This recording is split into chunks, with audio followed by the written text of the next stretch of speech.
বিসমিল্লাহির রহমানির রহিম। আসসালামু আলাইকুম। আরও একটা নতুন ভিডিওতে আপনাদের স্বাগত। আজকে আমি আরও একটা রেসিপি নিয়ে আসলাম। রেসিপিটা হচ্ছে লাউ শাক। আমি বাজার থেকে লাউ শাক এনেছি, কেটে ধুয়ে পরিষ্কার করে নিয়েছি। লাউ শাক রান্না করব। আমি কীভাবে লাউ শাক রান্না করি সব কিছু দেখতে পাবেন এই ভিডিওতে, তাই পুরো ভিডিওটা না টেনে আমার সাথেই থাকুন। আসুন, আমি এখানে লাউ শাক কুচি করে নিয়েছি, এখানে সিম কুচি করে নিয়েছি, আর এখানে আলু কুচি করে নিয়েছি। এগুলা সবগুলো আমি একসাথে একটু সিদ্ধ করে নেব। দিয়ে দিলাম, এখন দিয়ে দিচ্ছি সিম, তারপরে দিয়ে দিচ্ছি লাউ শাক। সবগুলো একটু হালকা সিদ্ধ হয়ে গেলে তারপরে নামিয়ে নেব। এই যে এটা সিদ্ধ হয়ে গিয়েছে, এবার আমি নামিয়ে নিচ্ছি, নামিয়ে ঝরিয়ে নিচ্ছি। এবার চুলায় দিয়ে দিলাম।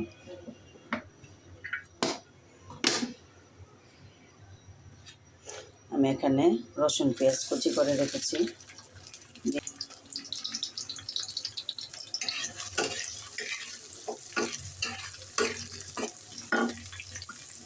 আর এখানে কিছু কাঁচামরিচ ফালি করে রেখেছি, কাঁচামরিচটা দিয়ে দিলাম।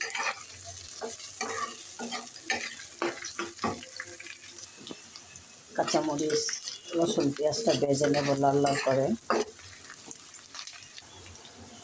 এই যে রসুন পেঁয়াজটা ভাজা হয়ে গেছে,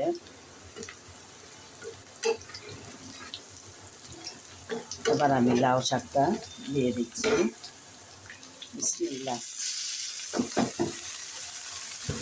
লাউ শাকটা দিয়ে নেড়ে চেড়ে নিচ্ছি।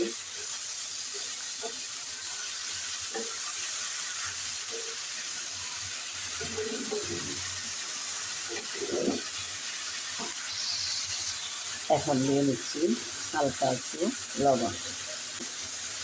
লাউ শাক ভাজি,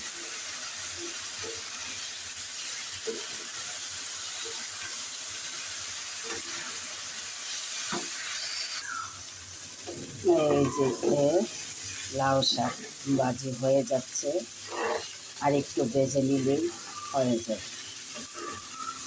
দুপুরে গরম ভাতের সাথে অনেক ভালো লাগে।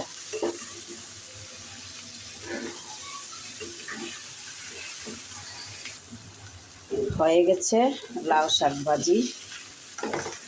এবার আমি এটাকে চুলাটা বন্ধ করে দিই, নামিয়ে সার্ভ করে দেখাচ্ছি কেমন হয়েছে।